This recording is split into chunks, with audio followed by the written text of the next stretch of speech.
Okay, so today we're really gonna dive into this idea of environmental catastrophes, but not just as like isolated events or, things that just happen. Right. We're gonna be looking at them as an intrusion of Gaia. Yeah, that word choice right there, intrusion.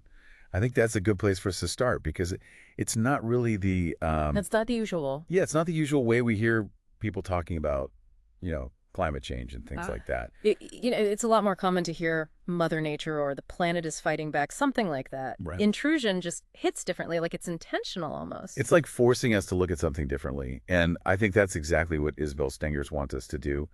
And she's the author that we're looking at today. And she argues that when we talk about Gaia, we're not just talking about like the earth, dirt trees, oceans, like those kinds of things. Very. It's way more than that. We're talking about this massive interconnected system that we are completely a part of, whether we want to be or not. So it's less about that image of the earth from space and more about like how should we be picturing this idea of Gaia? It's almost like a spider web. Okay. Everything is connected by these threads. You can't even see them, but they're there. The air, the ground we walk on, even the bacteria in our gut. It's all part of Gaia, this huge web of life. Wow. And we as humans, we're just one strand in that web. Hmm. Like we're not any more important than the others, but we tend to forget that. We do. It's way Or easier to believe. think about ourselves as separate from nature instead of this interconnected thing. Exactly. And that's where I think this idea of intrusion really comes in because we've spent so long trying to like control nature, exploit it for our own benefit, that we've kind of blinded ourselves to what's really going on. So we think that we can just take what we need without consequence for so long, and now we're seeing those consequences. Yeah, the cracks are starting to show. And those cracks are what Stengers is calling the intrusion of Gaia. Yes. Like she's breaking through the walls that we've built up around ourselves and saying, hey, like, pay attention. This is real. But even the act of naming this force Gaia, it seems like we're trying to control it again, you know? Like we can put it in a box if we give it a name. Is that part of the problem too? It's definitely a tension that Stengers grapples with throughout the book. Because, when we name something, we give it meaning, right? We do. We give it power in a way. Exactly. Mm. And so in the case of Gaia, something that's so much bigger and older and more complex than us, it can be kind of dangerous to try to contain that.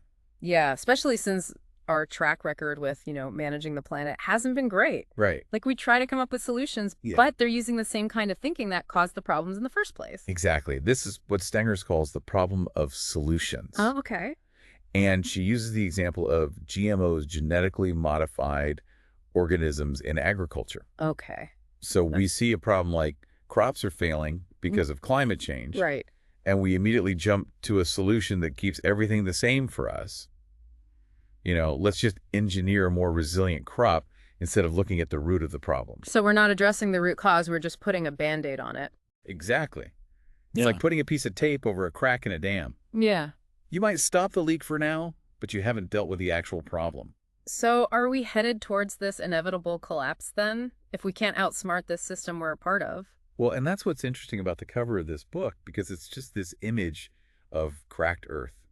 There are no people, no solutions. It's just a visual representation of the problem. Right. And it's like she wants us to feel that disruption because it's a disruption of our normal way of thinking about things. It's interesting, too, how the title of the book, In Times of Catastrophes, How to Resist the Barbarism to Come, it feels like an intrusion. Yeah. How so? Just those words like bold letters against this cracked earth. It kind of mirrors that impact we have. Right. Like even just the way it looks is supposed to make us think. Exactly. And then that word barbarism, that's not a word you throw around lightly. Definitely not. Yeah. So what do you think she means by that? Is she saying that, like, climate change, all of these environmental problems that they're going to cause society to break down, is that the barbarism we should be afraid of? That's a really good question. And it gets to the heart of what Stengers is asking us to resist. Okay, so we're talking about this intrusion, this wake-up call from Gaia, but then there's that subtitle, How to Resist the Barbarism to Come. What are we actually supposed to be resisting here? Can we even resist something like Gaia? No, and that's what's tricky about this, because Stengers isn't saying we should, like, fight Gaia or anything like that.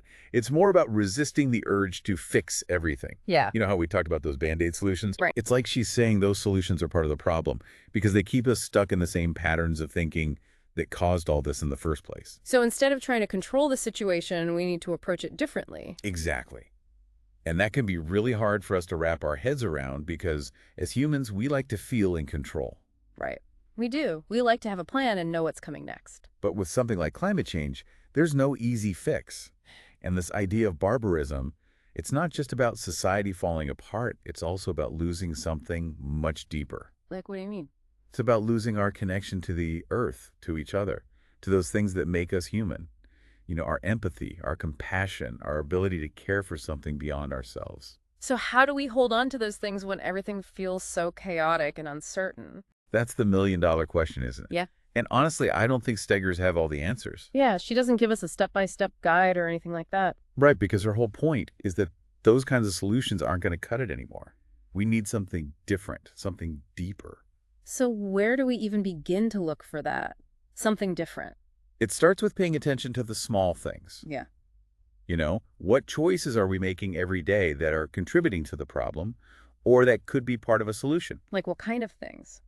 It could be as simple as where your food comes from, how much water you use, whether you walk, bike, or drive to work. So it's about making those small everyday choices with more awareness. Exactly. Because if enough of us start making those changes, it can have a ripple effect. It can influence policy, it can change the market, it can even shift our entire culture. That makes sense. But it's still hard to see how those small actions can really make a difference when we're talking about something as big and complex as Gaia. It is hard. And I think that's why Stengers keeps coming back to this idea of shifting our perspective. Instead of seeing ourselves as separate from nature, we need to start seeing ourselves as part of it. We are nature. Exactly. Wow. We're not saving Gaia. We are Gaia. Mm-hmm. And once we really understand that on a deep level, it changes everything. Because it means we're not just fighting for the survival of the planet, we're fighting for our own survival too. Exactly. And that realization can be scary, but it can also be incredibly empowering because it means we have the power to change our relationship with the earth and with each other. So it's not just about changing our actions, it's about changing the way we see the world. And the stories we tell ourselves about our place in it. It really is amazing how much of this comes down to the stories we tell, right? Yeah. The stories we tell about ourselves, about humanity, about our place in the world. It's like we've been telling ourselves the same story for so long that we've forgotten it's a story. And not only that, but it's a story that's not really working anymore. Yeah, it's like we're holding onto a script that's outdated.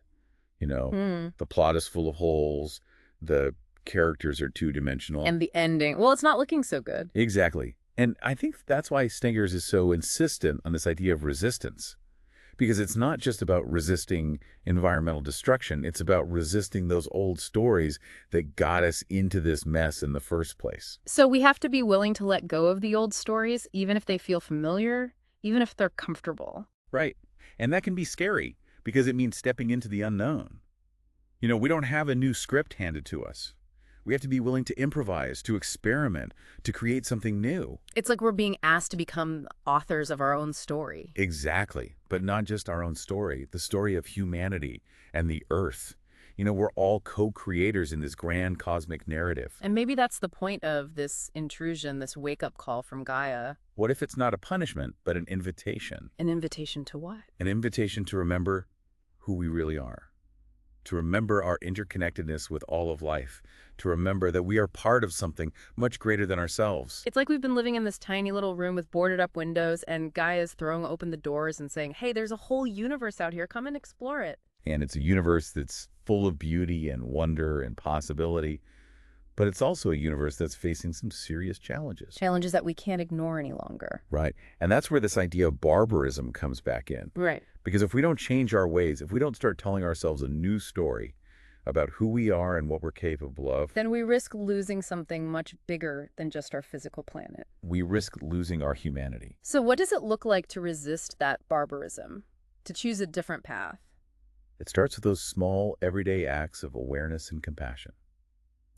Paying attention to our impact on the world around us, making choices that reflect our values. And maybe most importantly, telling new stories. Stories that celebrate our interconnectedness with all beings. Stories that inspire us to act with courage and kindness.